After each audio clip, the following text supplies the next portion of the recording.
मैं पढ़ने जाती थी 90s में, बट हम अभी भी 1947 में रह रहे थे। मतलब अगर हम ऊपर बैठे हैं तो मैंने अपने सामने लोगों को नीचे बैठते हुए देखा, because they did not belong to the same caste as I was. हमारी कंपनी आर्टिजन्स के साथ काम करती है, स्पेसिफिकली महिलाओं के साथ, बुनकरों के साथ, कपड़ा छापने वालों के साथ, एम्ब्रॉयडरी करने वालों के साथ। What Modi ji has done, अगर उन्होंने बोला मध्य प्रदेश में इतने स्टार्टअप्स रजिस्टर हुए और उसमें से मुझे लगता है अगर 100 भी सक्सेसफुल हुए तो भी मुझे लगता है कि काफी बड़ा इम्पैक्ट आ सकता है। Mr. Amitabh Bachchan invests a lot in terms of startup and business. Yeah. What somebody can learn from him. Actor Vivek Oberoi, he recently came into this entrepreneurship and business. और महिलाओं को, हम लोगों को बचपन से ही ना सेल्फ कॉन्फिडेंस नहीं सिखाया जाता, यू नो, हमेशा डिपेंडेंस सिखाया जाता है कि भैया के साथ चले जाना। So, इस पॉडकास्ट में मैं एक ऐसी पर्सनालिटी के साथ कम्युनिकेट करने वाली हूँ जिनके सपने जो हैं वो बचपन से ही बड़े थे। इन्होंने ग्रेजुएशन दिल्ली यूनिवर्सिटी से किया, बट ये एक जमींदार फैमिली से आती हैं। ये रह भरे 1990s में रही थी, बट इनका कहना है कि इनके आसपास जो लोग थे, जो सोसाइटी थी, वो 1947 के हिसाब से चल रही थी, जहाँ पे उस वक्त पे भी काफ़ी ज़्यादा स्ट्रॉन्ग कास्ट सिस्टम था कि जो लोअर कास्ट के लोग थे वो उनके साथ बैठ भी नहीं सकते थे। एंड स्पेशली इसमें सबसे ज़्यादा इम्पैक्ट जो होती थी वो फीमेल्स होती थी, जिनके पास बेसिक राइट्स भी नहीं हुआ करते थे। और इसी को थॉट में रख के इन्होंने डिसाइड किया कि she will start Umang Shridhar private limited to support the small artisans, भले वो बुनकर हो, भले वो कढ़ाईकार हो, या फिर और भी कई सारे आर्टिसंस जो स्मॉल कस्बे में बेस्ड आउट हैं, राइट। और जिसके लिए इनको फोर्ब्स 30 अंडर 30 का खिताब भी मिला है और ये टेडेक्स स्पीकर भी हैं। तो जानेंगे हम इनकी स्टोरी इस पॉडकास्ट में। Watch this episode, let's start. So hi Umang, good to see you. Same here. I mean, I think I've taken so many podcasts, but this is the first podcast with female entrepreneur. I mean, I think that having that same kind of vibe for this specific thing. So, ये podcast थोड़ा सा special है because बहुत सारी चीजें हम discuss करने वाले हैं, especially जैसे हम डिस्कस कर रहे थे खादी के बारे में, जो लोगों को नहीं पता है, empowering female entrepreneurs के बारे में, how we can revive artisans, right? हम art and craft के बारे में बात करने वाले हैं, and also उमंग की journey. I mean, it's almost 8 years of journey, closely working with government also, right? Helping artisans from different places, different remote places, and also आपकी Forbes 30 and under 30 की journey को भी हम discuss करेंगे. So watch this episode. I'm gonna take you for a drive. Are you interested to come with me? Yeah, oh, definitely. I'm very excited. Yeah. So hi and welcome back to this another podcast with me, Arshi. I hope you guys are doing good. और जैसे कि मैं already introduction दे चुकी हूँ, but I just want you to first of all introduce to the audience so that they'll get to have an idea कि हम इस podcast में exactly क्या discuss क्या करने वाले हैं. So thank you so much, Arshi, for actually having me on this show. This is very interesting for me as well. Something like this happening in Bhopal is quite amazing. So everyone, I'm Umang Sridhar and I'm founder of Umang Sridhar Designs Private Limited. It's a B2B textile company, innovative handcrafted textile company based out of Madhya Pradesh, Bhopal. And हमारी company artisans के साथ काम करती है, specifically महिलाओं के साथ, बुनकरों के साथ, कपड़ा छापने वालों के साथ, एम्ब्रॉयडरी करने वालों के साथ, सिलाई करने वालों के साथ। तो हाथ से काम करने वाले जितने भी कारीगर हैं जो कपड़ा निर्माण करने में मतलब बिजी रहते हैं, उनके साथ काम करते हैं हम लोग, और उनको ट्रेन करते हैं, उनके लिए क्लस्टर्स डेवलप करते हैं, और फिर उनके साथ मार्केटिंग टाई अप्स करके उनके प्रोडक्ट को पूरी दुनिया में बेचने की कोशिश करते हैं। और we are doing this for last 8 years. Okay, so Umang, सबसे पहला क्वेश्चन है कि किसी भी चीज की शुरुआत जो है वो बहुत छोटी होती है और कहीं से होती है. You started supporting artisans, right? And that too from your village. I was just going through your podcast. So exactly, how this idea came to your mind कि सिर्फ यही segment करना है, जहाँ पे हम देख रहे हैं जो young entrepreneurs आ रहे हैं, they're more into this digital thing कि हम कैसे IT में कुछ कर सकते हैं, हम digitalization कैसे लेकर आ सकते हैं. तो why this specific segment and how it came to your mind? So story started, I think, because I was born in a very small village in Bundelkhand. तो बहुत सारे लोगों को बुंदेलखंड के बारे में नहीं पता होगा. ये हमारे मध्य प्रदेश और उत्तर प्रदेश में फैला हुआ बहुत बड़ा रीजन है, जहाँ पे बुंदेली बोली जाती है, और काफी बैकवर्ड और कंजर्वेटिव आज भी माना जाता है. मतलब जब मैं पैदा हुई थी तब तो मुझे ऐसा लगता था कि हम लोग मैं पढ़ने जाती थी 90s में, बट हम अभी भी 1947 में रह रहे थे. तो I was born in this zamindar family. So caste system और society की different classes, सब कुछ एक्सपीरियंस करने को मिला. मतलब अगर हम ऊपर बैठे हैं तो मैंने अपने सामने लोगों को नीचे बैठते हुए देखा, because they did not belong to the same caste as I was. And I saw and इन सारी चीजों में सबसे ज्यादा जो पिछड़ी हुई थी, मतलब पिछड़े वर्ग में भी जो सबसे ज्यादा पिछड़ी हुई थी वो महिलाएं थी.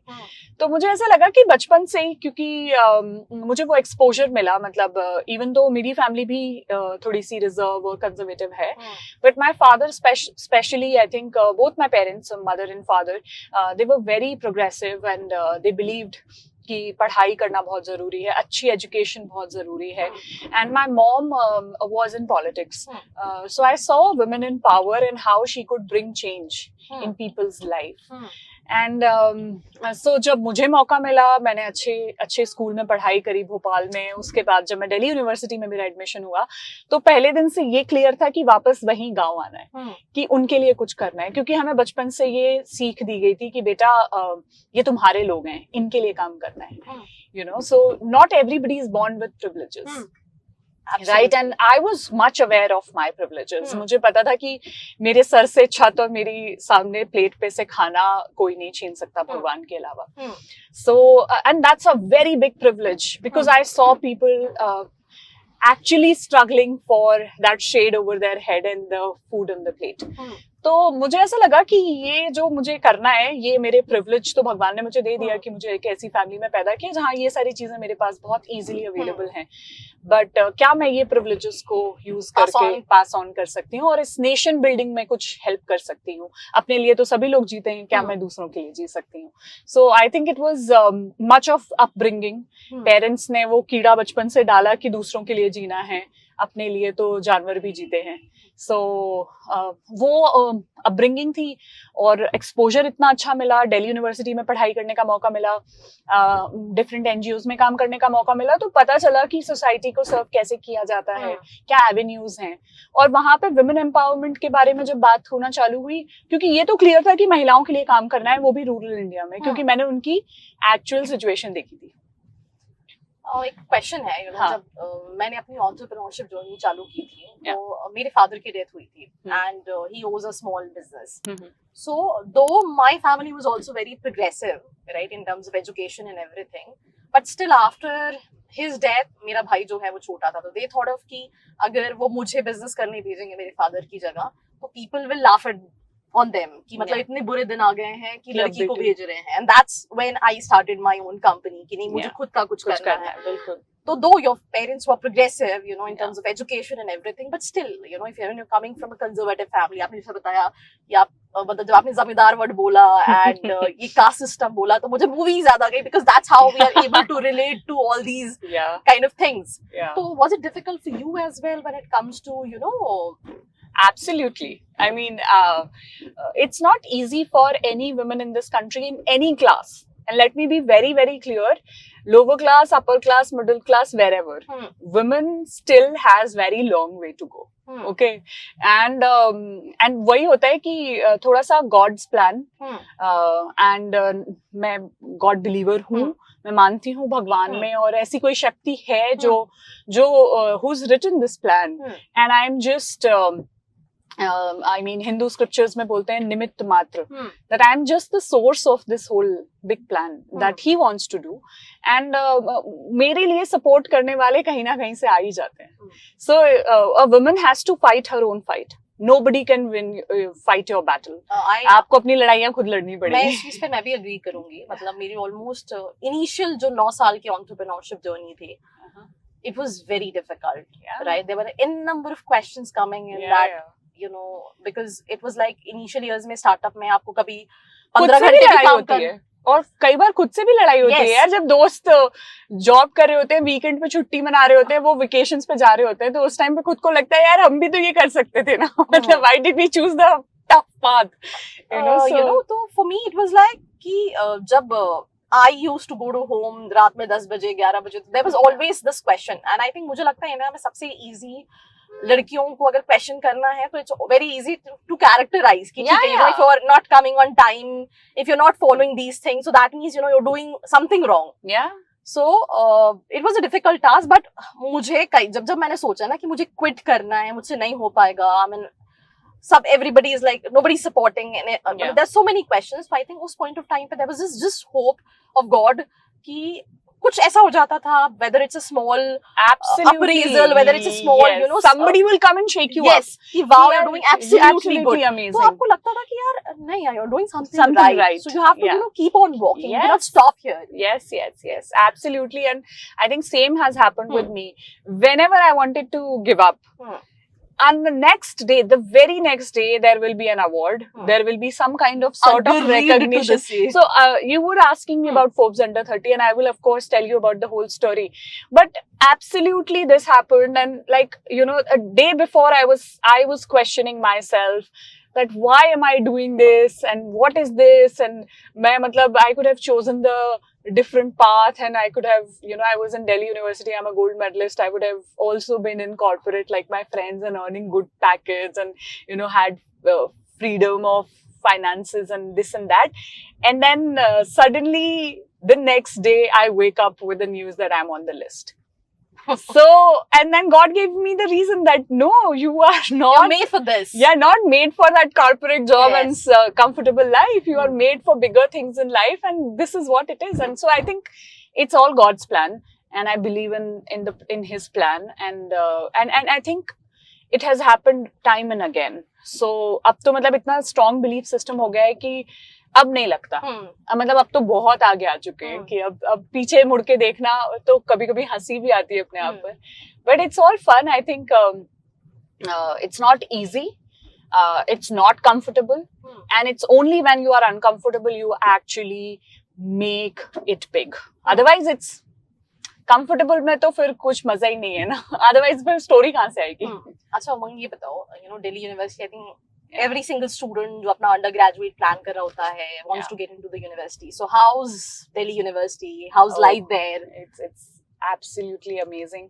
मुझे पास आउट हुए काफी टाइम हो गए, मतलब 12 साल हो चुके हैं. बट 12 साल पहले भी, मतलब 15 साल पहले मैं 2010 में भोपाल से बाहर गई थी अपनी ग्रेजुएशन करने के लिए, and that was the first time I was living away from my parents. So before that पहले 12 साल किशनगंज में गांव में, फिर उसके बाद 6 साल भोपाल में, and वो भी एकदम protected environment में, and then suddenly you are in this big city and this Delhi, big university that everyone dreams of, and this was actually not my dream, it was my class teacher's dream. So I will tell you, तो मैं पढ़ाई में अच्छी थी, but मुझे Delhi university नहीं जाना था. मतलब मुझे नहीं पता था जब तक मैंने कॉमर्स नहीं लिया था. फिर जब मैं क्लास में आई तो मैम ने कहा कि भाई ये तो भाई टॉपर बच्ची है, तो बेटा मेरे दिमाग में कीड़ा डाल दिया कि दिल्ली यूनिवर्सिटी बेस्ट यूनिवर्सिटी है और आपको वहां पे बीकॉम ऑनर्स या इकोनॉमिक ऑनर्स जैसा एक 2 कोर्स होते हैं which are like the best course in commerce, and you have to do it. So I think that right guidance, and I will tell you the importance of guru in your life. I think that's where I got the right message from my teacher, and she guided me right कि बेटा आपको इस university में जाना है, ये course करना है. और मैं यूनिवर्सिटी में एडमिशन लेने गई तो मेरा SRCC में नहीं हुआ because I was not like 99 percentile, I was still 92-93%. तो मुझे भगत सिंह कॉलेज मिला, शहीद भगत सिंह, एंड दूसरे कुछ और कॉलेजेस थे. कट ऑफ लिस्ट आती है. 15 साल पहले भी वहां पे 97 था SRCC का कट ऑफ, अब तो 100% ही होता है मैंने सुना है. तो but my class teacher said, you know what, you are still part of Delhi University, so you go there and you study there. If you'll come back, then I will never talk to you. So I think for me it was so important for me to obey her, that I took admission in my college, and I think after that my life changed completely. क्योंकि Delhi university में जितना exposure है वो कहीं नहीं है. आप सोच नहीं सकते उस चीज के ऊपर वहां पे सोसाइटीज होती हैं. तो dance, drama, poetry, food, you know, debates, literature, commerce, science, everything, anything that you can think of, उस चीज की एक सोसाइटी होती है. Society is basically run by the students, so you get opportunity to actually lead as a leader, become part of a community, learn, do things on your own. वहां पे college fest teachers नहीं organize करते हैं, बच्चे organise करते हैं. तो आप सेलिब्रिटीज को जाके बुला रहे हो अपने कॉलेज में, वो सेलिब्रिटी एक्सपोजर मिला. आप शंकर एहसान लॉय आपके कॉलेज में आ रहे हैं, हनी सिंह उस टाइम पे big, you know, he is coming for. अब ये सारी चीजें भोपाल में बहुत कॉमन हो गई है, बट पहले ये सारी चीजें नहीं होती थी. So the level of competition was also very very high because you know पूरी इंडिया की क्रीम वहां पर है, right? तो आप डिबेट कंपटीशन में जा रहे हो तो जो भी आपके साथ बैठा हुआ है वो शायद अपनी स्कूल का बेस्ट डिबेटर था या अपने कॉलेज का बेस्ट डिबेटर है. So your level of communication, your level of confidence, everything rises, you know. And पूरे हिंदुस्तान से बच्चे हैं, एक ही जगह. कैसा नहीं है कि सिर्फ दिल्ली के बच्चे. Diversity, yes. Great diversity and great energy in that college. और इतने सारे कोर्सेज हैं. सो आप भले बीकॉम ऑनर्स में पढ़ रहे हो, बट आपका फ्रेंड इकोनॉमिक ऑनर्स में भी है, इंग्लिश ऑनर्स में भी है. So when you get out of that university, that is when you will realize यार मेरा नेटवर्क कितना बड़ा हो गया. कोई जाके किसी कॉर्पोरेट में बैठा है, किसी ने गवर्नमेंट एग्जाम्स का वो दे दिया, कोई एंटरप्रेन्योर बन गया. So now whenever I introduce myself and I say that I'm a Delhi University graduate alumni batch this, then people start correlating like, oh, I was in SRCC in this year. Oh, you have this professor or not. So वो link बनना चालू हो जाता है, वो networking चालू हो जाती है. And I think that is the difference. Oh, of course. What we see in Delhi University and other universities. Other universities, of course. And I think great institutions are built by people. Anything is built by people. The great nations are built by people. So universities का it's all about network, I think. और वो आपको letter in life, आज मुझे अगर कोई भी काम करना है तो even if I want to reach out to the prime minister of this country or rather any country, I might have to dial maybe 1 or 2 numbers or write emails to 1 or 2 people and they will put me through those specific people. So this is all network. मेरे network में मुझे ऐसा लगता है कि 10-15 हजार लोग हैं जिनको मैं किसी भी काम के लिए XYZ काम कॉल कर सकती हूँ. और हमेशा मेरी ये आदत हो गई है. मैंने एक फेलोशिप करी थी, school for social entrepreneurs. It's UK based fellowship funded by PwC in India. And वहां पे हम लोगों को पावर ऑफ नेटवर्क समझाया गया था. नेटवर्किंग कितनी जरूरी है. तो जब भी आप किसी प्रॉब्लम में आते हो, आप पहले एक लिस्ट बनाओ, top 5 people who can solve your problem, because not always you are suppose to solve your problems. हर प्रॉब्लम का सोल्यूशन आपके पास नहीं हो सकता है. You are not Bhagwan. That would, you know, if we look at all these B schools, if we look at all these IITs, it's all about about network. Bringing the top minds of India to one platform and putting them together, let them live together. It's the experience that you have in the fellowship. Also, I had great friends. I made great friends, and some of them are continuing with their business plans, and they've built big businesses, and they've been part of not just Forbes Under 30 list, but like what big awards, you know. And we know how they started. And you know what were their struggles, and we still talk to them and we discuss our problems. So there's a community, a sense of community, which is great when you go to a great institution. Okay. And how was like NIFT? I think you've been to NIFT also after your undergrads. Yeah. So how was the experience there? NIFT was completely different. NIFT is a creative college, right? Everyone around there is creative. मेरी life में ना education को बहुत मैंने हमेशा importance दिया है. Even though I did not do full time like masters or something, but I believed that, you know, education has a very strong role to play. So when I decided that I want to work with khadi artisans, you know, how khadi gives employment to women in the rural areas, and not just employment, identity to women in rural areas, I decided like if I'm getting into textile industry and fashion industry, I need to understand that industry, you know, at least the nuances. अगर कोई मेरे सामने trims word use कर रहा है या कोई भी ऐसा word use कर रहा है जो उस industry में बहुत ही commonly use होता है, मुझे पता तो होना चाहिए ना उसका मतलब क्या है, right? तो फिर इसलिए मैंने निफ्ट भोपाल में luckily again God's plan उसी साल एक CE program, continuing education program launch हुआ. This is a short-term course called FDCT, Fashion Design and Clothing Technology. In 1 year, they tell you briefly about everything that is there in the fashion design and the clothing technology field. तो textile के बारे में भी पढ़ा, business of fashion भी पढ़ा, marketing of fashion भी पढ़ा, एवेन्यूज इन फैशन भी पढ़ा. तो वो सारी चीजें एक साल में ब्रीफली हम लोगों ने पढ़ी. और उसी टाइम पे मुझे ये आइडिया आया खादी जी का, जो आज मेरी कंपनी है. Of course we had to give up the name, that's a different story, but the whole idea of Khadi ji was born in NIFT. And the atmosphere of NIFT is completely different. It's a creative field. Everyone has freedom to be creative, to express themselves. And again, great place to be when you have a creative side, when you want to become a designer of any sort, accessories, textile, fashion, communications designer, anything. When you want to design things in life, you need to be at NIFT or NID. I would say like both are great institutions. Very difficult to crack in, but now there are many seats and many campuses. So I think more and more students can get into these institutions.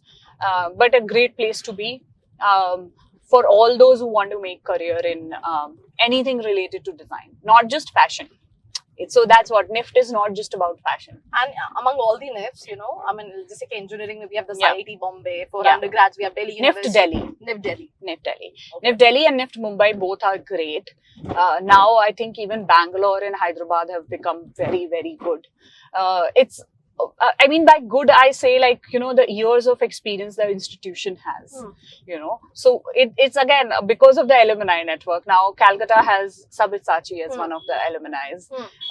Delhi NIFT has so many, like the list is endless. All the big designers of India are pass out of Delhi NIFT. So, तो वो उनके functions में आते जाते रहते हैं, तो आपको उनका नेटवर्क मिल जाता है. कल को अगर आपको सब्यसाची में इंटर्नशिप चाहिए और आप निफ्ट पास आउट हो, तो आपको बहुत इजीली मिल सकती है, because that's where he goes when he wants talent. So, you know, my next question is, you know, जैसे कि आप आर्टिसंस को हेल्प कर रहे हो, you know, जो हमारा कल्चर रहा है, इंडिया का कल्चर है, जिसके लिए जाना जाता है, विद टाइम ये कहीं ना कहीं काफी ज्यादा चेंजेस आ गए हैं, whether it's fashion industry, whether it's design industry. So, अगर हम कैसे इसको रिवाइव कर सकते हैं, कैसे हम बचा सकते हैं स्पेसिफिकली ऑल दीज आर्टिसंस जो कि बहुत रूरल रिमोट एरिया में कहीं ना कहीं रह रहे हैं? सो एक्चुअली कोई भी हाथ से काम करने वाला काम हो, अब वो मशीन करने लगी है. That's the biggest difference, right? तो और डिजाइन इंटरवेंशन, मशीन पे डिजाइन इंटरवेंशन बहुत जल्दी हो जाता है. आपको सिर्फ एक कंप्यूटर में मतलब वो देना है, एक कमांड देनी है, और शायद आपका जो मशीन आजकल ऑटोमेटिक आ गई है उसमें अपने आप कलर चेंज हो जाते हैं, तो कोई कलर बनाने की जरूरत नहीं है. All lakhs and lakhs of colours are saved in the memory of that machine and it can print an number of things. बहुत मास प्रोडक्शन है, सारी चीजें आ गई हैं. So actually it has created a special segment for handcrafted things. So even though it is a niche market for handcrafted goods, it comes under the luxury segment. तो अब जो Switzerland या हमें यूरोप से सीखने की जरूरत है, they really cherish their handcrafted things. तो हर चीज जो भी हैंडक्राफ्टेड होगी वो बहुत महंगी होती है. आप हैंडक्राफ्टेड चॉकलेट्स को ही देख लो, अगर उस पे वर्ड हैंडक्राफ्टेड लिख गया है तो कितने यूरोस की वो मिलती हैं. तो हमें मार्केटिंग बदलनी पड़ेगी अपने प्रोडक्ट्स की. There is still a market.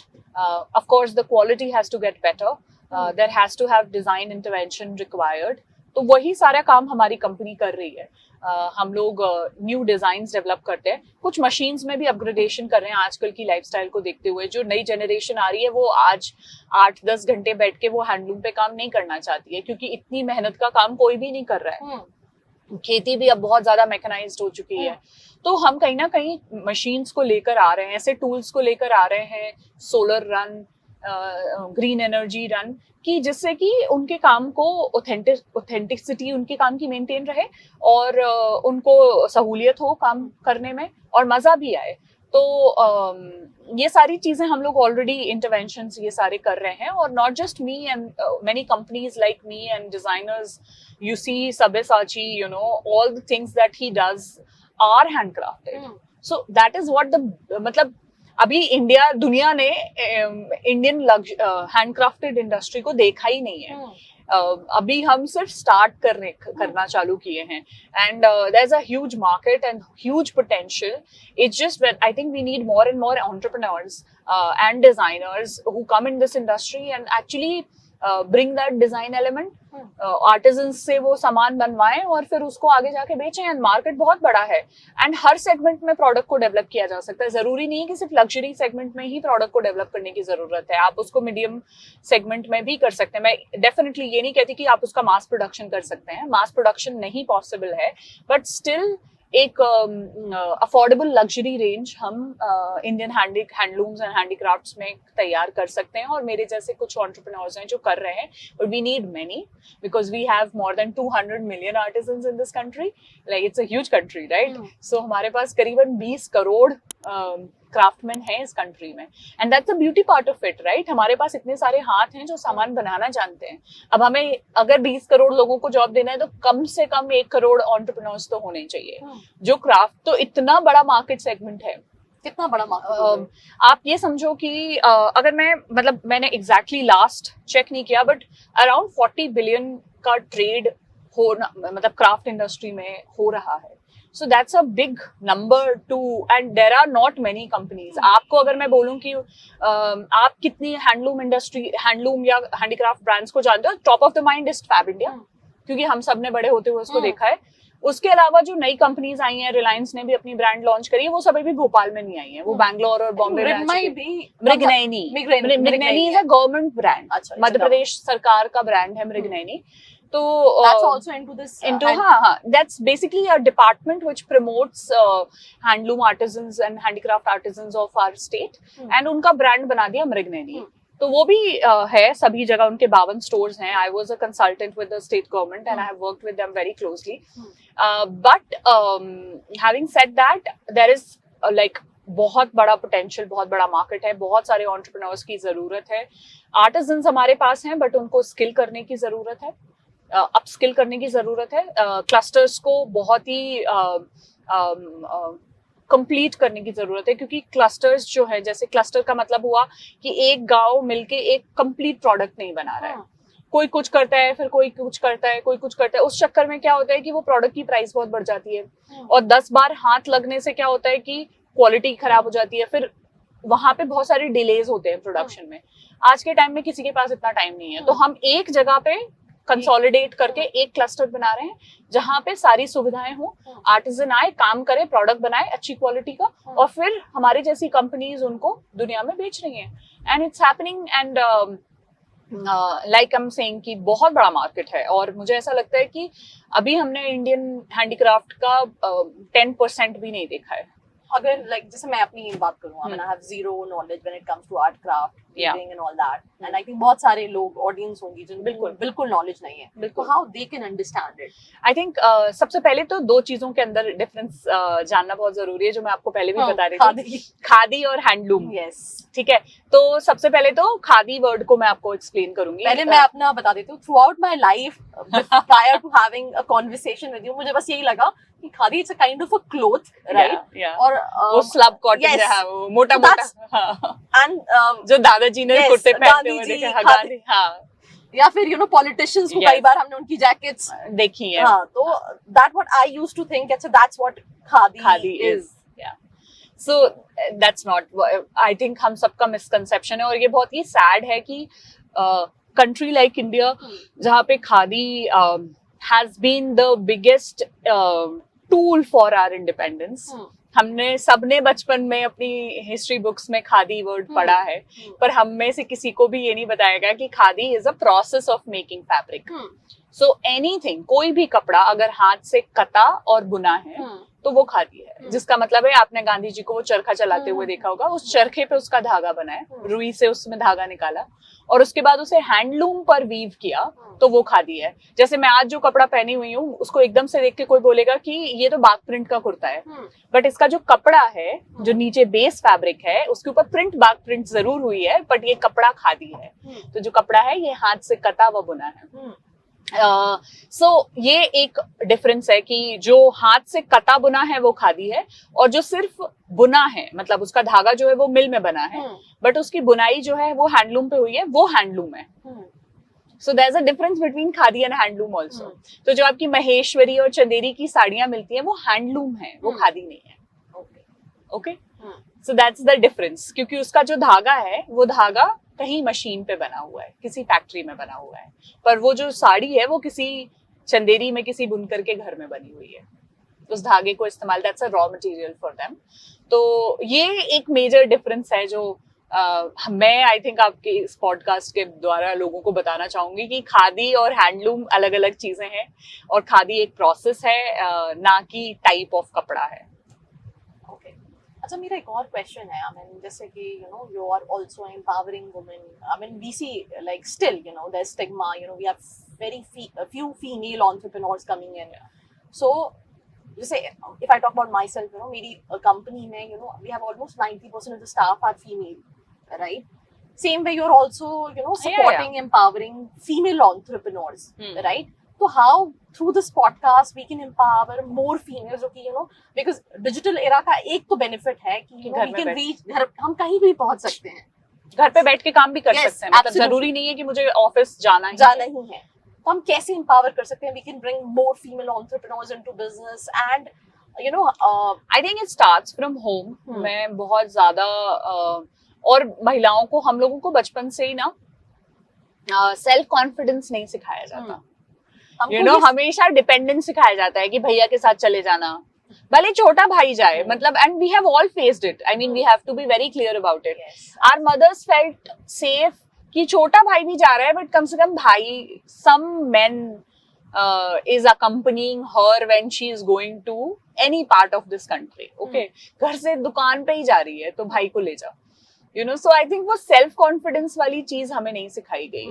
तो वो सबसे पहले महिलाओं को अपने अंदर लाना जरूरी है कि यार हम क्यों नहीं जा सकते. जाएंगे, बिल्कुल जाएंगे, and we have to start owning the space. तो वो नहीं है, जिसके कारण I think most of the women do not actually take decision कि इतनी बड़ी रिस्क ही नहीं लेने दी ना बचपन से. Business is all risk. We are all, both of us are entrepreneurs. We know how much risk we have taken to be here. हमने शायद अपनी कभी मैंने अपनी कॉलेज की फीस सैक्रिफाइस की है, मैंने अपनी MBA की फीस सैक्रिफाइस करके अपना सीड इन्वेस्टमेंट लिया था अपनी मदर से, अपने पेरेंट्स से. So we have all sacrificed and taken risk, and that's why we are here where we are. So I think हमें एक तो रिस्क टेकिंग लेना चालू करना पड़ेगा, मतलब and if women does, and then empathy होना जरूरी है. अगर घर में कोई मर्द बिजनेस करते हुए फेल हो जाता है तो उसको 100 ताने नहीं मिलते हैं, उसको सेकंड अपॉर्चुनिटी मिलती है कि भाई तू फिर से कर ले, कोई नहीं, इस बार नहीं हुआ, अगली बार हो जाएगा, एक और घर बेच देंगे, तेरा लोन चुका देंगे. And if women does the same thing, शादी कर दी जाती है, दैट इज वन थिंग. कितने ताने सुनने को मिलते हैं, हमने तो बोला ही था कि ये कुछ नहीं कर पाएंगी, ये फालतू अपना टाइम वेस्ट कर रही हैं, अब देखो इतना पैसा भी बर्बाद कर दिया, इससे अच्छा तो शादी करवा देते, and we could have given you this money in your dahej, and things like that have start coming up. So it's the society. But हमें इन सब चीजों से आगे बढ़ना होगा, हमें अपने ऊपर कॉन्फिडेंस रखना होगा. अगर हमने गलती करी है या और गलती सब करते हैं तो हमें उनको ओन करना होगा, और उसको बहुत ही कॉन्फिडेंट होकर सामने वाले को, जो भी रिश्तेदार, स्पेशली रिश्तेदार ही होते हैं, उनको बोलना पड़ेगा कि boss, it's my life, and even if it was, मतलब मेरा पैसा डूब भी गया है तो मैं वापस अर्न करने का कॉन्फिडेंस रखती हूँ. उमंग, एक बहुत अच्छी चीज आपने कही, और मैं आई थिंक इससे रिलेट करती हूँ कि हमें बचपन से एक माइंडसेट बनाया गया है. मैं यूजुअली जब ऐसी कॉन्वर्सेशंस होती है तो लोग ओपनली कॉन्वर्सेशंस नहीं करते, बिकॉज दे हैव फियर कि ठीक है ये कहीं वायरल हो गया तो हमारा नाम ही खराब होगा. But in general closed group में, क्लोज्ड सर्कल में कॉन्वर्सेशन ये रहती है. कितनी फीमेल्स आप देखते हो जो single handedly they become successful in life. उसका रीजन क्या है? जब वो पैदा होते हैं तो उनको माइंड में एक feeding somewhere down the line कर दी जाती है that female are home makers, you have to take care of your home, right. आप कुछ भी कर लो, एक पॉइंट ऑफ टाइम के बाद आपकी शादी होनी है, you have to take care of your family, yes, and everything is your husband, ठीक है. तो इट्स लाइक वो डिपेंडेंसी, क्योंकि इट नेवर कम्स, जैसे आप जिस तरह के कॉलेज में जा रहे हो, उस तरह जिस तरह के नेटवर्क में रह रहे हो, वैसे आपकी अपब्रिंगिंग होती है। उसी तरीके से फीमेल्स, कभी उनको बताया ही नहीं गया कि अच्छा तुम्हें पैसे कमा के घर चलाना है, या राइट तुम्हें बड़े हो के हम लोग को सपोर्ट करना है, राइट। जैसे मैं अपनी ऑफिस की बात करूं, we have females employees, but they are not the bread and butter of the family, ठीक है। वो आ रही है, ठीक है, क्योंकि उनको इंडिपेंडेंट बनना है, right. But when it comes to लड़का, उसको पता है दैट मेरा ग्रेजुएशन हो जाए, मुझे घर संभालना है। बिल्कुल I have to add income to the family. Yes. तो उसकी वजह से they are more serious, they know that हमें बहुत मेहनत करनी पड़ेगी, हमें हाथ पैर मारने पड़ेंगे। ये थॉट पैसे की ललक होती है। yes. महिलाओं में ललक नहीं होती। Absolutely correct. मतलब हम लोग बहुत एम्बिशियस पैसे को लेकर नहीं होते। We are ambitious to look good, we are ambitious to be famous in a society, we are ambitious to look a certain way, but not many women are ambitious to be rich and powerful. Absolutely. And I think वो हमें बचपन से नहीं सिखाया जाता है। क्योंकि अगर मैं खुद देख रही हूँ ना, अगर आप एक दिन आपके एम्प्लॉयर ने कुछ बोल दिया, तो हो सकता है वो कल से ऑफिस ही नहीं आए, बिकॉज़ उनको अपना घर नहीं चलाना है। इनके लिए ठीक है, मैं आ रही थी, मुझे अच्छा लग रहा था, जिस दिन अच्छा नहीं लगेगा I am not be coming. तो ये बचपन से ही फीडिंग कर दी जाती है। That is the reason they are not groomed in a way, they're not able to bring it that way. We don't have much of that's what I'm saying, that there's a very long way to go for women. Yes. in the whole world, and it's not just about our country. I think हम लोग बहुत लंबा रास्ता भी हमें तय करना है. We will also become mothers one day, and I think we have to take this responsibility that we'll become wives, we'll become mothers, we'll be we are already head of our organization. I think हमें हर जगह as a example set करना पड़ेगा कि we take this very seriously, that we own our decisions, that we are in control of ourselves, that we can take powerful positions in the community. और उनको हम बहुत ही responsibility के साथ निभाएंगे. I think that sense of responsibility also has to come in terms of, and that responsibility comes with lot of power and responsibility go hand in hand. तो वो दोनों चीजों को हमें महिलाओं को देना चालू करना पड़ेगा. And I think my mother has been a great inspiration for me in that way, because she was given a position of power when she was just 32 years old, out of nowhere, and then she was responsible to take care of almost 2 lakh people, more than I think that, 62 villages. And she did a great job in her tenure. Even today, after 25 years of her service to her region, she's still remembered in those places as somebody जिसने उनके dreams को पूरा करने में उनकी help करी. आज वो government jobs में है because of her. And she gave jobs to 500 women in her region. आज जो सरकारी teachers हैं, कोई विधवा थी, कोई बाल विधवा थी, कोई किसी तरह की पीड़िता थी, जिनको मेरी मदर ने जॉब दी, और आज सब वो 70-80 हजार रुपए महीने कमा रही हैं और गवर्नमेंट जॉब्स में हैं, जिनको पेंशन मिलेगी. So I saw women in power, and I saw women in power with responsibility. So I think वो upbringing, like I'm saying ना, कि हमें आगे ये सिखाना बहुत जरूरी है. Similarly, I have to take responsibility of my kids and my husband. Now that I'm married, I have a great partnership with my husband. He takes care of me, I take care of him. We take this responsibility family jointly. कि अगर हम दोनों हैं cook कर रहे हैं, तो भाई मतलब लिटरली कल रात को मेरी तबीयत ठीक नहीं थी, तो मैं अगर पराठे बेल रही हूँ तो वो सेक रहे हैं, अगर वो खाना परस रहे हैं तो मैं बर्तन साफ कर दूंगी. मतलब लाइक दोनों मिलके ही काम करेंगे. So that sharing responsibility is very important. Both of us are like a team, we are a partner in crime, all sorts of crime, I say. तो कोई भी चीज होती है तो हम डिस्कस करके, म्यूचुअली डिस्कस करके ही चीजें करते हैं आगे. So I think that ways a sense of responsibility, a sense of partnership has to be there with your kids also. I think whenever in future I get that responsibility, similar अपनी बेटी को और अपने बेटे को पहले दिन से यही सिखाएंगे कि भैया बहुत ही responsibly रहना है. आगे आपको जो भी काम करना है, whichever career you choose, we will all support you. But you are responsible for your own decisions. We will support the decision that you're making, but you will be responsible if you fail. So then you have to make a plan to come back. and we will also support you in that. So that's what my father did. And it's not like कि मेरी journey सब upwards ही रही है. आपको भी पता है entrepreneurship is not just ये सिर्फ ग्लैमर दिखने के लिए है. We go through हर रोज कितने challenges है. At this point in time आपके दिमाग में कितने 100 चीजें चल रही होंगी, मेरे दिमाग में 100 चीजें चल रही होंगी. ऑफिस में क्या चल रहा है, ये करना है, वो करना है. तो बैकग्राउंड में बहुत कुछ चल रहा है. लोगों को सिर्फ ग्लैमर दिख रहा है, ठीक है, सक्सेस दिख रही है. बट वो ही है कि अगर मैं फेल हुई हूँ तो मेरे पास एक कम्युनिटी रही है, चाहे वो मेरे पेरेंट्स हो, चाहे वो मेरे कुछ कजन्स हो, कुछ फ्रेंड्स हो, जिन्होंने मुझे हमेशा सपोर्ट किया, बिलीव किया. तो आई think it's all a joint effort. अकेले मैं कभी भी नहीं बोलूंगी कोई आगे बढ़ता है. It takes a village.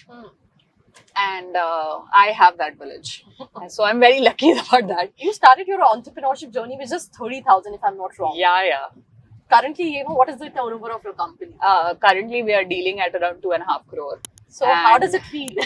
It feels great, and I think there's a long way to go. We want to be in next 10 years a 100 crore company from Madhya Pradesh, and a sustainable one, not like a एक रात में बढ़ गया business. क्योंकि हम जिस business में हैं वो grow एक रात में हो भी नहीं सकता. ऐसा तो है नहीं कि मैंने 10 करोड़ लगाए और कल से मेरा 100 करोड़ का प्रोडक्शन चालू हो जाएगा. It's done by hand. So we are grooming the hands. तो idea is कि हम कम से कम 1 million artisans को train करना चाहते हैं. अभी तक आपने कितने artisans? अभी तक हम लोगों ने पिछले 3 साल में, क्योंकि ट्रेनिंग वाला जो डिपार्टमेंट है वो हमने पोस्ट कोविड स्टार्ट किया, तो हमने 700 वुमेन को ऑलरेडी मध्य प्रदेश में ट्रेन कर दिया है और उनके साथ हम काम कर रहे हैं. और हम 5000 करंटली छत्तीसगढ़ में, छत्तीसगढ़ SRLM की SHG की महिलाएं, स्व सहायता समूह की महिलाओं को हम ट्रेन कर रहे हैं. And in 10 years our plan is to train 1 million women across all 800 districts of this country. So we have made a plan कि इस पूरे देश में 1 million, मतलब out of 135 million people that we have, we just want to train 1 million and turn them into entrepreneurs and support their journey, and of course grow our textile business and craft business. That is also part of the bigger scheme. But not just craft, I think we are also focusing on smaller products like हमारे यहाँ बड़ी, पापड़, अचार, जो भी skill किसी के हाथ में है उस स्किल को कैसे हम बिजनेस में कन्वर्ट कर सकते हैं. And these businesses will not be 100 crore businesses. There will be 101 crore businesses. That will make it 100 crore. Still, it's a debate because a lot of young people. I mean, it's like एक तरफ आपके पास corporate job है और एक तरफ business है. What do you think? Which is a better option? I will obviously say that business is a great option, and because you get to explore, but it comes with certain so then people who have responsibility of families, sometimes they do not have that liberty to choose. Yes, है ना. तो वो है कि मतलब privilege क्या है आपका. जैसे मुझे पता था मेरा privilege ये है कि मुझे ये सारी चीजों के लिए नहीं फिक्र करना है. मतलब I don't have to even take care for myself. अगर मैं पढ़ी भी रहूंगी, मतलब literally जिसे कहते हैं ना कि I would have been married to a good family, married in a good family, और मैं वहां भी कुछ नहीं करती, my job would have been to look good. That's the effort I would have asked to make. इतने ही करने को बोलते ज्यादा से ज्यादा, है ना, to or rather to socialize and all that. So मेरा मतलब my life was pretty sorted that ways. So I took it as my privilege कि इतना तो मेरे पास है ही ना. अब इसके ऊपर जो भी करना है वो इसको आगे बढ़ाने के लिए या दूसरों की हेल्प के लिए करना है. तो मेरे लिए it was suiting to be an entrepreneur. And for somebody who has to take care of the family, जिसके घर में सोर्स ऑफ इनकम वही होगा या होगी, I mean both girl and boy, तो फिर of course they have to look for more sustainable option जहाँ पे आप ये बोल सकते हो कि रेगुलर इनकम है. क्योंकि बिजनेस में रेगुलर इनकम डे 1 पे तो नहीं होगी, एंड प्रोबेबली डे 5 पे भी नहीं होगी, डे 500 पे भी नहीं होगी, और it can take time to actually reach to that level. So entrepreneurship is not for everybody. I will say that it is not for everyone. You have to choose and you have to actually be aware of but it is something that you must try once in your life. So when you've made it, Like maybe when you're 40, and I'm seeing so many 40 plus women coming to me and saying that I was doing very well in my IT job in Bangalore and I want to start my sari business. And I'm like, why? But they're like, yes, because that was my passion. I loved saris. I love handicraft.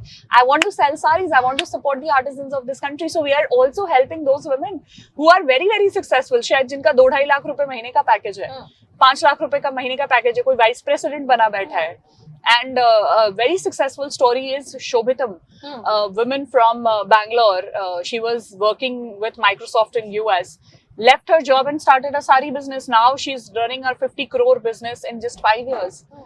And so once in your lifetime, you must try entrepreneurship whenever it is comfortable for you, because of course I understand पैसे का काम पैसे ने करना है. So you need to earn money to support your family and yourself. But also you must try entrepreneurship once, in bigger form, smaller form, whatever. It will teach you many things.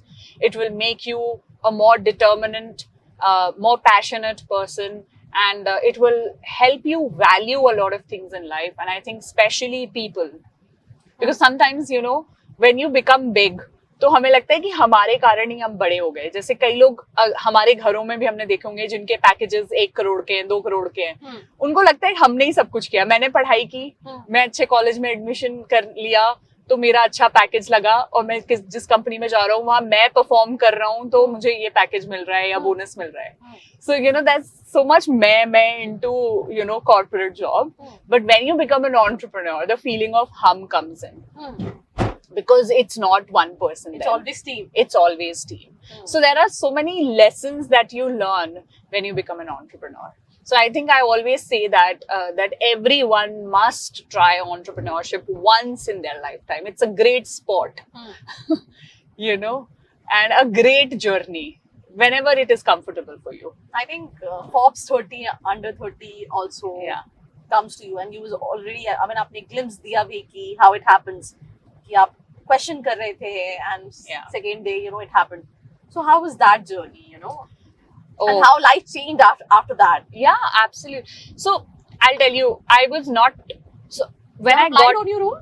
No. Okay, so that's what. So I was. I graduated from college in 2013, and 2012 में पहली list आई थी US में. Okay, so Asia में अभी तक ये list launch भी नहीं हुई थी, and on that list there was Rihanna. There was Lady Gaga, there was Mark Zuckerberg on that list, and I had read about it, and I thought, you know, if one day I will be on this list, and this is 2013, okay, and 2019 I'm already on that list. So you know, so I always say that when you dream, and you dream very loudly, you know, so those dreams do come true. So I was only 21 years old when I thought that one day I will do something, and till then मुझे ये भी नहीं पता था कि मैं entrepreneur बन रही हूँ, कि मैं खादी का business करूँगी, कि मैं ये जो सब कुछ कर रही हूँ मैं ये सब करूँगी, मुझे नहीं पता था, कुछ भी plan नहीं था. ठीक है, I was applying for colleges, I was planning to go abroad to do my masters. I had just graduated from Delhi University. I'm a gold medalist. I have this exposure. So I'm like, मैं कुछ तो करूँगी कि मैं इस list पे आऊँगी, and I didn't know how. And 5 years, 6 years later, I'm already on that list. So dreams do come true, and I'll tell you my journey. So in 2017, I think the first Indian list had come out.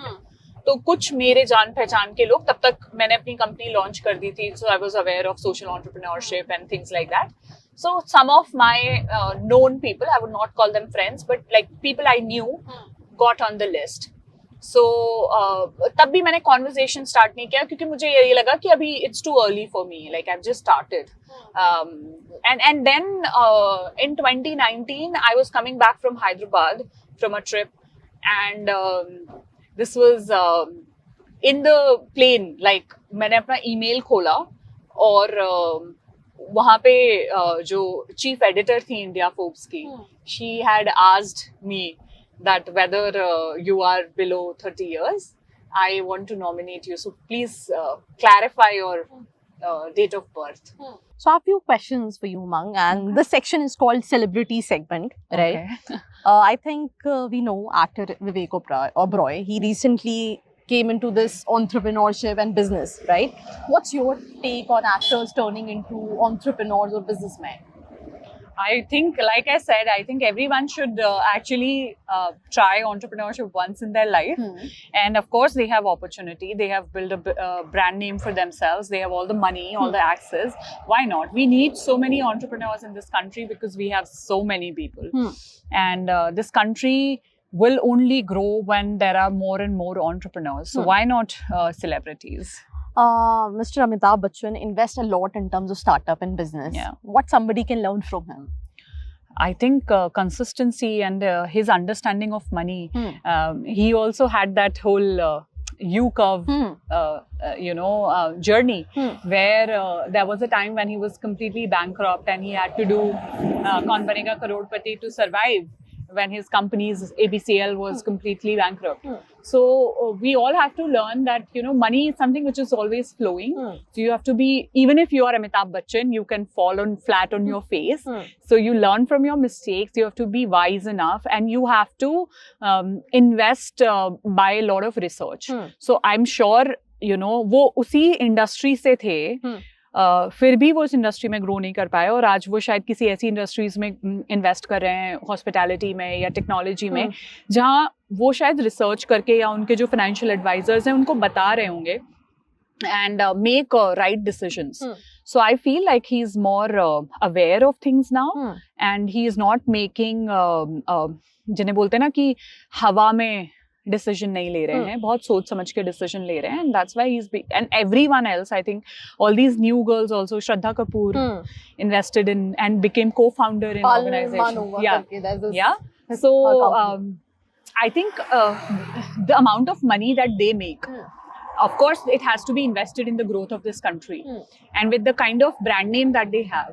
So now they have understood the whole game of business. कि हमारे पास पैसा है और brand name है, शायद business करना हमें नहीं आता है, बट ये दोनों चीजों को तो यूटिलाइज किया जा सकता है. So there are of course right advisers behind them who are telling them about all these things and they are making those decisions. बहुत डिबेट है when it comes to make in India, right? And आपका उस पे क्या सोचना है? Second चीज, if we talk about country like India, we're still lacking when it comes to manufacturing industry, right? And हम क्या कर सकते हैं? How we can pump ourselves so that we can compete with China and other countries. So I think we are not lacking in manufacturing. We are lacking in research. So हम लोग ना बहुत ही outdated तरीके से manufacturing कर रहे हैं. जो भी रिसर्च करके न्यू मशीनरीज लेकर आया है और आज वो अपने प्रोडक्शन को 5 times या 100 times बढ़ा चुके हैं. सो हमारी कंट्री में रिसर्च को लेके इतनी ज़्यादा अवेयरनेस नहीं है. हम हमेशा से production driven, manufacturing driven, job work, हमारी कंट्री में जॉब वर्क होता है, तो हम लोग कोई भी नई चीज बनाने से बहुत डरते हैं. अगेन रिस्क टेकिंग अभी उतनी नहीं है, एबिलिटी नहीं है. हाँ, वो इसलिए भी है क्योंकि हमारे पास यार लोग सर्वाइवल के लिए लड़ रहे थे. ठीक है, जो लोग बिजनेसेस में भी आए उनको भी अपने परिवारों को देखना था. So now I think when people have become more stable, they are taking bigger risk. So now is the time for India, when we have wealth, when there is money with people who can actually invest in this country, in the growth of this country. So of course research is one field which I feel we are lacking big time, and we need to really focus on research. हमारे यहाँ के best researchers US उठा लेते हैं, है ना. सो वो scientist बाहर चले जाते हैं और हमारी कंट्री को पता चला कि उस कंट्री जो रिसर्च आई है इंडिया में उसको लीड इंडियन कर रहा था. But it's not us. Like it's not benefiting our country. हमें सिर्फ उसका आखिरी में यूज करने को मिल रहा है. So we are the users rather than makers or researchers.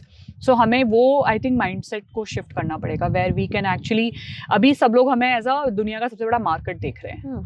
कोई भी अपनी ब्रांड लॉन्च करना चाहता है, उसको लगता है यार 135 करोड़ लोग हैं इस देश में, मेरे ब्रांड के लिए कोई ना कोई तो मिल ही जाएगा.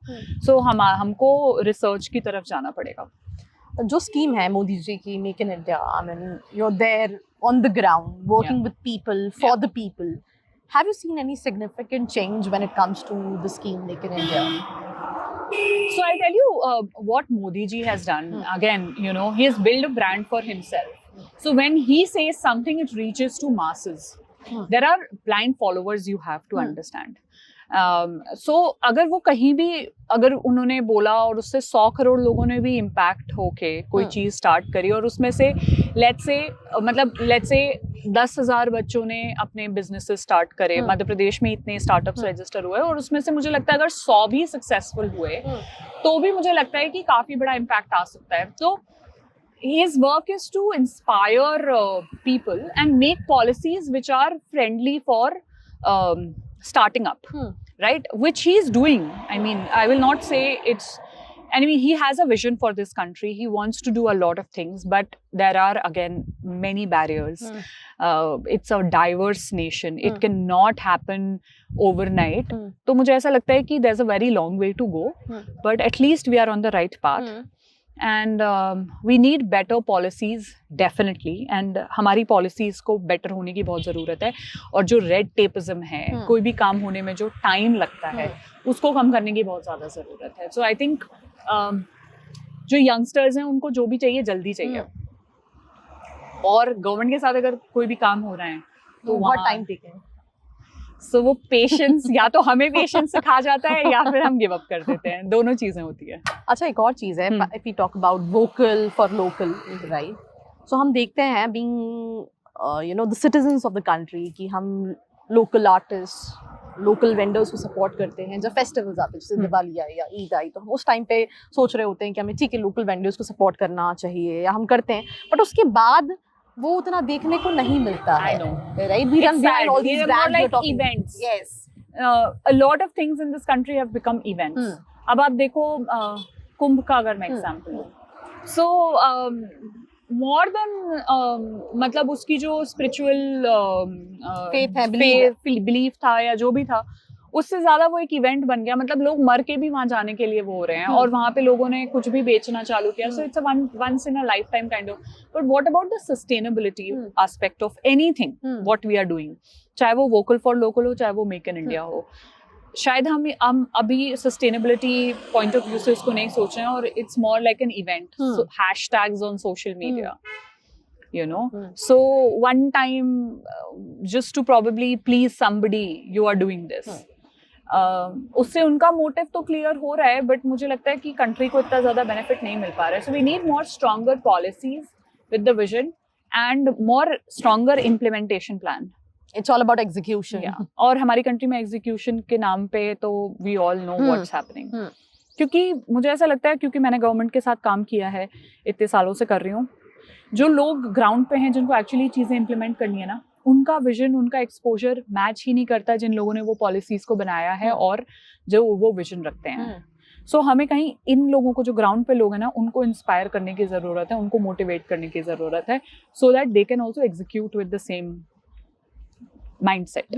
वो माइंडसेट नहीं आ पा रहा है. That's the biggest problem. And how we can take our artisans, our artists go global? What we are doing is we are training them to be digital. और हमें ऐसा लगता है कि मतलब मेरे जैसी कंपनीज का और आना ज़रूरी तो है ही, और हमारे आर्टिजन्स का खुद एंटरप्रेन्योर बनना भी ज़रूरी है. तो हमने यंग एंटरप्रेन्योर्स को सोशल मीडिया का यूज़ करना सिखाया है. मैं आपको दिखा रही थी कुछ अकाउंट्स. यस, तो वो यंग बच्चे हैं जो 20-21 साल के हैं, आर्टिजन फैमिली में बॉर्न हुए, बट उनके खुद के पेरेंट्स नहीं चाहते कि वो आर्टिजन बने, बट शायद ये सोशल मीडिया का जो थोड़ा सा ग्लैमर है वो उनको अट्रैक्ट किया. उन लोगों ने अपने पेजेस खोले, तो अब उनको दुनिया भर से ऑर्डर्स आ रहे हैं. So I think those kind of and what we are doing and other organisations are doing, हमें अपने यंग आर्टिजन को एंटरप्रेन्योर में कन्वर्ट करना पड़ेगा, रादर डिजिटल एंटरप्रेन्योर में कन्वर्ट करना पड़ेगा, सो दैट वो अपने गांव में बैठ के अपने प्रोडक्ट को पूरी दुनिया में शोकेस कर सकें. हम एक और डिस्कशन कर रहे थे, which is like prior to this podcast, कि फास्ट फैशन का टाइम है. वी सी हर 10 दिन में, हर 15 दिन में, हर महीने फैशन चेंज हो रहा है. We see all these brands, Zara, H&M and all that. वहाँ पे if I talk about this handcraft industry, right, वो कैसे हम अपस्केल कर सकते हैं, जहाँ जो, बिकॉज ऑब्वियसली जो ऑडियंस है, जो कंज्यूमर्स है, they like too quick to see, I'll tell you, there's also a group of people, पूरा slow movement चल रहा है, where people are adapting to slow life. sustainable way of living, eco-friendly. So I think that is where, again, we need to create our own niche. Handcrafted industry also has to create its own niche. We do not have to compete with the fast fashion. We cannot. And we do not share the same values. So maybe the same customer, when he or she, because everyone is living in an era now, मतलब हर रोज कुछ ना कुछ, तो वो एक phase आता है जब उनको सस्टेनेबिलिटी, जिस दिन उनके कॉलेज में कल्चरल डे होता है, अगर 135 करोड़ में से 60 करोड़ भी बच्चे हैं, वो अगर एक बच्चा भी अगर साल के 3 दिन के लिए भी हैंडलूम और हैंडीक्राफ्ट खरीदना चालू कर देगा, तो भी इनफ एम्प्लॉयमेंट जनरेट हो जाएगा, रादर देन लाइक, क्योंकि लाइफस्टाइल चेंजेस करना बहुत लंबा प्रोसेस है, बट एटलीस्ट वो अडेप्ट करना चालू करेंगे तो अवेयरनेस की ज़रूरत है. Like in my podcast I will ask your audience to actually go shop from authentic handloom handicraft stores and not from fake Myntra companies, because Myntra doesn't do any handicraft. Okay, or Ajio, or let's say for that matter Flipkart, all these are all fast fashion platforms. तो अगर वहाँ कोई चंदेरी की साड़ी मिल रही है तो वो चंदेरी की साड़ी नहीं है. आप एक ऑथेंटिक मृगनैनी के स्टोर में से जाके चंदेरी की साड़ी खरीदो, which will be expensive. आप साल में अगर ऑन एन एवरेज 5,000 रुपए का भी क्राफ्ट आइटम खरीदोगे तो भी वो बहुत सारे लोगों को एम्प्लॉयमेंट और वो देगा, सस्टेनेबल इनकम देगा. So I think it's a conscious choice you have to make towards nation building, कि यार इतना करने से अगर मैं अपने नेशन में 5,000 रुपए एक पब में जाके खर्च कर देता हूँ, एक बार साल में 5,000 रुपए में उतना भी करेंगे ना, तो भी मुझे लगता है कि it will be a good start. End of course once you start using these kind of products, then you get accustomed to using them because they are good in quality. They do not harm your skin. आप synthetic कपड़ा पहनते हो तो वो आपको chip करता है, and when you wear khadi cloth you feel comfortable. So वो खुद आपको एक बार थोड़ा पुश करके किसी के कहने पे चले जाओ, अगली बार से किसी को कहने की जरूरत नहीं पड़ेगी, आपकी बॉडी खुद मांगेगी कि यार मुझे खादी पहनाओ. आई थिंक बहुत सारे लोग आपको देख रहे होंगे जो बहुत छोटी छोटी जगह से हैं, whether it's Rajasthan, whether it's Chhattisgarh, whether it's different places. Yes, तो आमन सबके पास कुछ ना कुछ टैलेंट तो है when it comes to art and craft, handlooms. तो if they are watching your video and they want to start something, how they can take it forward? What's the road map? The best thing is nowadays is an Instagram page. I think all youngsters who are doing small craft things at home, their mothers can stitch very well clothes. Start showing them to the world and start your journey small from your home. There are so many brands which have started from home, from like Anita Dongre now has 1,000 crore business. She started from her balcony with 2 machines. So we have role models. I started with 1 spinner and weaver, and now we are working with 700 and we aim to work with 1 million artisans in this country. So I think no dream is small, no business is small, but every start is small. So मतलब मैंने 30,000 से start किया, आज मैं कहाँ पहुँच गई. किसी ने कहीं पे स्टार्ट किया था, वो 1,000 करोड़ की कंपनी बना चुके हैं, and we also intend to do the same in next 10-15 years. So I think there's always possibility. You just need to start and take risk. And then there are so many, I think, podcasts and sessions where you can learn about business, financial literacy, entrepreneurship, digital marketing. So use those channels, platforms. And I think a platform like yours is a great source of such information. And I think you need to use the right source of information and platform. What are the major challenges you have in this specific industry you're dealing with? I think the biggest challenge is that getting manufacturing done, because जैसे मैंने बोला कि clusters बहुत scattered है. So जब भी कोई भी नया बंदा काम करने को आता है तो उसको भी 100 जगह घूमना पड़ता है, यहाँ से ये लिया, वहाँ से वो किया, फिर वो थक जाता है. तो कहीं भी consolidated वो नहीं है, तो वो एक बहुत बड़ा चैलेंज है जिसको हम लोग मीट आउट करना चाहते हैं. As an company we are focusing on building clusters where people can come and start their own businesses. So we want to actually empower journey of craft entrepreneurs to start their entrepreneurship business from one place, कि आपको कपड़ा, सिलाई, printing सब एक ही जगह मिल जाएगी. आपका काम है आप मार्केटिंग करो, बेचो. हम बना के देंगे, you know, so we are taking that responsibility. उसके अलावा I think वही वो मशीन और हाथ से बने सामान का competition, because normal public को पता ही नहीं है कि हैंडलूम क्या है, खादी क्या है. वो तो ये देखता है यार ये 800 रुपए के तो कुर्ता है.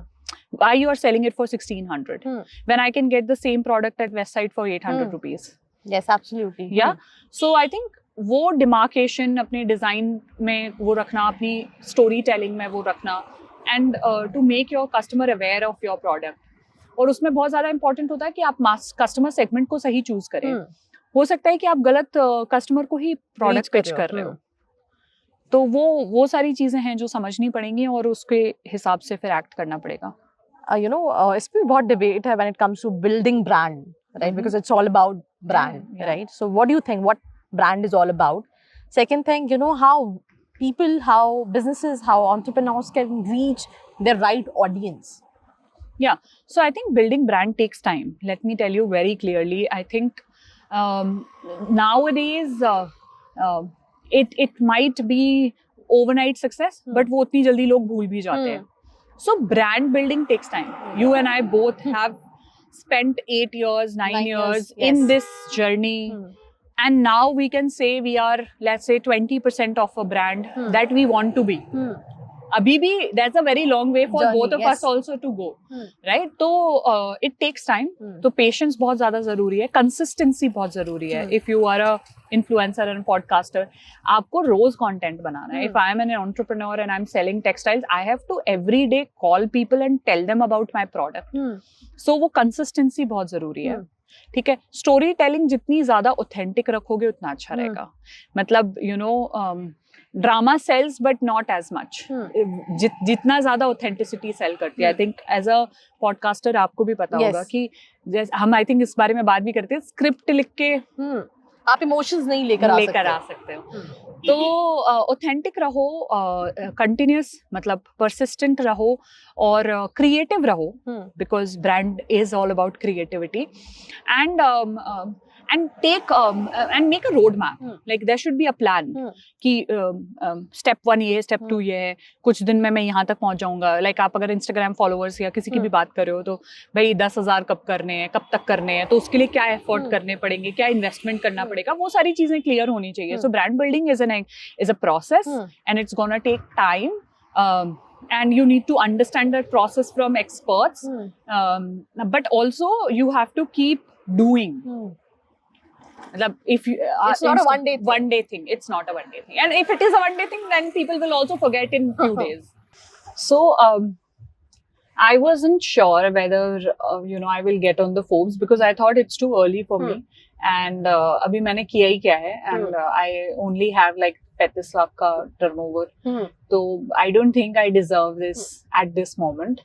But God had its own plan. I mean, बोलते ना कि नियति से बढ़ के कोई वो चीज नहीं होती. तो उनका प्लान अलग था. And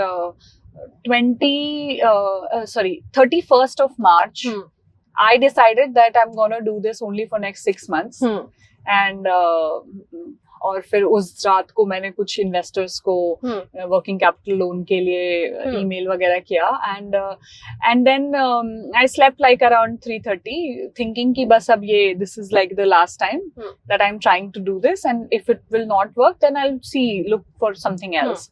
and the next day early morning I have a lot of calls on my phone and few messages, and then one message read by a friend who was also on the list that did you see the email. मैंने email देखा भी नहीं और मैं मुझे लगा कि मतलब that feeling that when you know that it has already happened. तो मैं अपने पापा को जाके उनके बेडरूम में जाके I hugged him and I said हो गया, मतलब I'm on the list. And I think he was so happy, and the pride I saw in his eyes, like saying that मैंने कहा था कि तुम कर लोगी. Like, so his belief in me and my parents' belief in me, I think made me believe in myself more. The same day I received a check from my investors. I got so many orders. I was featured on all big magazines, everything. And I think life changed 360 degree. You went to Hong Kong as well, right? Yeah, I went to Hong Kong for the Forbes Under 30 event, and it was almost like we are celebrities. I mean, and we met all the celebrities.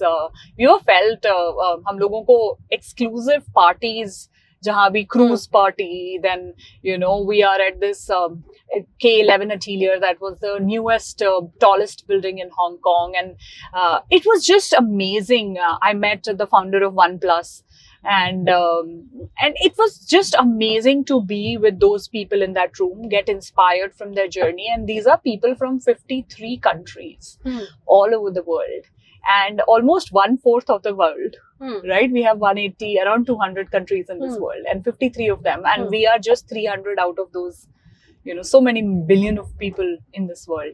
So it was special. We felt special. We felt like celebrities, and my confidence I regained my confidence, and I never looked back. And I think since then, I've only moved forward. COVID came, losses happened, debt happened, so many things happened. But even today, I'm on, and I want to make this an organization which has worked with women of this country, at least 1 million women, and we want to make it a 1,000 crore company in the future. Not just Umang Shritar Design as 1,000 crore, but actually having many thousands of companies with 1 crore, 2 crore turnover, and cumulatively making it a 1,000 crore venture. So that's the whole idea. I mean, we want to grow our own organization, also develop entrepreneurs who will benefit from our organization. Big names you have encountered so far, right? And what do you find, ye cheez inme different hai, what do you not find in other people so far? I have spoken to the Honorable Prime Minister of this country, and I think he is the most influential man in the world right now. I can say that. So one thing that I absolutely liked about him, and I think, and not a BJP follower or anything, but like something that I liked, he is so meticulous. Before we started doing the interview, I mean, his team was so particular about everything, that we do, and it was all right. I mean, why not? At his position, he doesn't want anything to go wrong. So he is a micro planner, also a macro visioner. So he envisions things, and then he puts them in action, and he makes things happen. And I think I just felt like he was so... I cracked jokes with him. Can you believe it? Like, such a strong man, and he's laughing, and I share my birthday with him, and he remembered, and he wished me. When our discussion got over, he said कि भगवान विश्वकर्मा की कृपा आप पर सदा बनी रहे. And I said, भगवान की आपकी बनी रहे ज़्यादा ज़रूरी है. And he remembered, and then he mentioned in his own speeches also about that. So, I mean, I met him. I met OnePlus founder.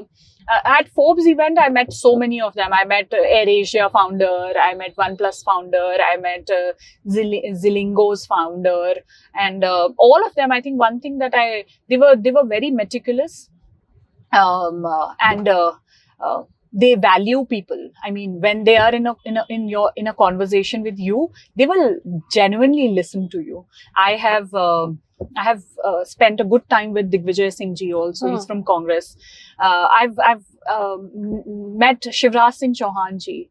I think I recently received an invitation for his son's wedding, and he had mentioned Khadi ji on that. Like the letter came in the name of Umang Shritar and Khadi ji. So people remember you when you do good things and you tell them about your story. And I think this is big thing about these people, that they remember you for what you do, and they do invest their time. Like वो जो भी time उनका invest होता है उसको बहुत seriously लेते हैं. So, nothing is hawa mein. You also raised investment. Yes, I did. So few times. So how many investment you've raised so far? I've raised more than 1 crore, and some debt, some equity, from 3-4 different investors. I've actually also taken loan from bank, a CC limit from bank, working capital limit. So my experience with investors and has been good. I think I was very lucky when no one was getting investments. I was, and even today I get calls from different investors. But I believe in self-sustainability, and I believe that you should only take investment when you have a very strong long return plan, and it's someone else's money, and you have to be very, very responsible towards it. And money comes with lot of responsibility, so it should only come to you when you are ready for it. Otherwise, you tend to waste it. Like I say sometimes, like I wasted my first investment in people that did not help me Kitna build wo this investment organization. That was around 40 lakh rupees. Okay. And it was debt. So it takes a toll on you if you've raised money and you don't know how to manage that money. So I've been through that phase also, where I didn't know how to manage the money. It came too early to me. I was only 24 years old. Okay.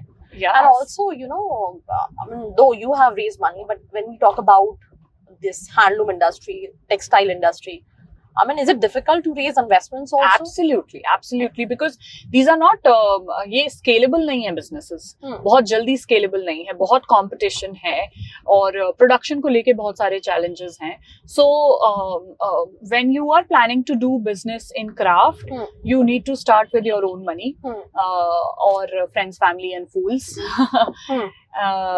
Friends, family and fools. Yeah, they are always your initial investors.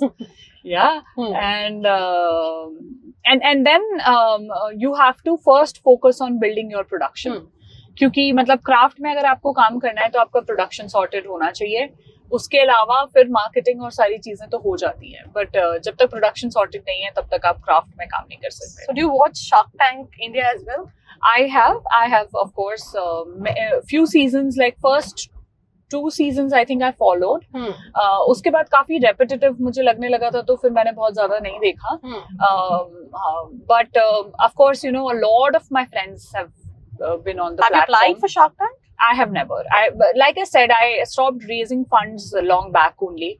I believed that, you know, it has to be a self-sustainable business. So we've got a funding, bank funding. So वो हमारी needs satisfy करता रहता है. So I feel कि B2B business को grow करने के लिए इतना ज़्यादा investment की जरूरत नहीं है. Of course, we are taking some bank loans and government grants to build our centers. So that's a different thing altogether. But I don't think I have a company which is suitable for a Shark Tank kind of a model. But it's a great thing. बहुत अच्छी opportunity है definitely. And if you have a product, majorly D2C products, तो वहाँ जाके कुछ नहीं तो branding तो हो ही जाएगी. तो there's also these two things, which is B2B जिसमें आप deal कर रही हो. हाँ, there's B2C also. Yeah. Right? What do you think, you know, दोनों एक तो different है, you know, बहुत different है, बहुत scale करना किसको ज़्यादा easy है क्या? अगर आपकी खुद की manufacturing unit है तो B2B scale करना बहुत easy है. अगर आप आपकी branding और marketing बहुत strong है, आपकी marketing strategies बहुत strong है तो B2C. So somebody with an experience जिसने sales का experience रहा हो या marketing retail का experience रहा हो, उसको मैं हमेशा बोलूंगी. और जो वो बाहर के product जैसे Mokobura है, अभी बहुत ज़्यादा आ रहा था कि वो सिर्फ चाइना की एक ब्रांड है, उसको उसके प्रोडक्ट को सिर्फ ब्रांड कर रहे हैं. There is no nothing that they have designed on their own. So if you're great at marketing and telling stories, then you should definitely do D2C. If your heart lies in manufacturing and innovating things and making things from the scratch, then you should try B2B. Because if you're manufacturing, you need large buyers to buy your product. So वो दोनों चीजें एक stage के बाद हो पाती हैं कि आप मैन्युफैक्चर भी कर रहे हो और रिटेल भी कर रहे हो. So these are two different segments. आप प्रोडक्ट्स उठाओ, इसलिए हम लोग जैसे बना रहे हैं कि हम क्राफ्ट ज्यादा से ज्यादा एंटरप्रेन्योर्स को मोटिवेट करना चाहते हैं कि वो क्राफ्ट इंडस्ट्री में आए.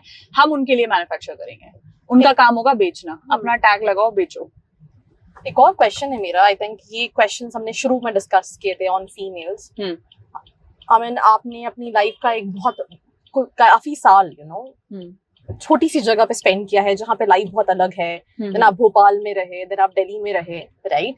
And you have seen different kind of womens, right? So मेरा क्वेश्चन ये है दैट आई मीन एक लड़की जो काम कर रही है और एक लड़की जो काम नहीं कर रही है, जो पैसे नहीं कमा रही है, क्या डिफरेंस है? आई थिंक कॉन्फिडेंस का सबसे बड़ा डिफरेंस है. ठीक है, आइडेंटिटी का डिफरेंस है.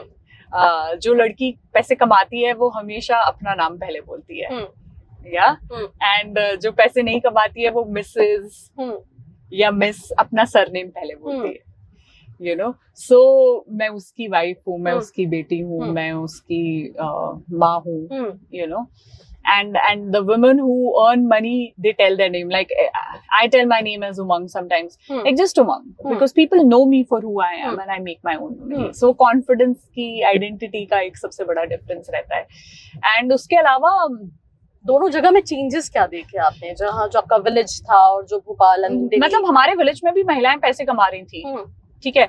जब पढ़ लिख के आप पैसे कमाते हो तो शायद आपके पास उस पैसे का कंट्रोल रहता है. जब आप बिना पढ़े लिखे पैसे कमाते हो तो वो कंट्रोल इंडिया में मोस्टली उनके फादर्स के हाथ में या हस्बैंड्स के हाथ में या बेटों के हाथ में रहता है. तो वो एक चीज है. तो एक प्रॉब्लम ये है. बट बहुत हद तक पैसा महिलाओं को इंडिपेंडेंट करता है और पैसा ना होना उनकी लाइफ की सबसे बड़ी प्रॉब्लम हो जाती है. तो जैसे बहुत सारे घरों में इंडिया में स्पेशली आपने देखा होगा कि कई शादियां सिर्फ इसलिए चल रही हैं कि इसके अलावा मैं क्या करूंगी, अगर लाइक यू नो से छोड़ दिया तो मैं क्या करूंगी. सो बिकॉज उनके पास वो कॉन्फिडेंस ही नहीं है कि वो अपनी लाइफ को कंट्रोल कर सकती हैं या वो अर्निंग कर सकती हैं, ये पूरी लाइफ काट सकती हैं. So I think it's sad but it's changing. So I'm very hopeful that this will soon change, and the biggest difference between the two is of confidence and this control over themselves. And what is the one last suggestion you want to give to all these audience watching you, listening you? I think सबसे ज्यादा important, जैसे मैंने पहले भी बोला था कि once in a lifetime try entrepreneurship and it's a great journey and मतलब भले छोटे रूप में करो. entrepreneurship का जरूरी मतलब नहीं है कि आप $1 billion यूनिकॉर्न बनाओ और all that. Build a sustainable business. Try this because this is the best sport you will ever come across. So it's a great experience. And everyone must try in big or smaller format, however. So that's all about this podcast. I hope इस podcast को सुनकर आपको काफ़ी सारी चीज़ें जानने को मिली, जैसे मुझे जानने को मिला कि खादगी क्या होता है. हम बचपन से लेके अभी तक कंफ्यूज थे खादगी को लेके, और बहुत सारी चीज़ें जो है वो सीखने को मिली. ऐसी ही चीज़ें सीखने और जानने के लिए चैनल को सब्सक्राइब करना है और बेल नोटिफिकेशन आइकन को प्रेस करना है. और किस तरह के पॉडकास्ट आप देखना चाहते हैं, please let me know in the comment section below. Like, share and subscribe. इसी के साथ this was me Arshi Khan. You were watching behind the hunger podcast. Signing off.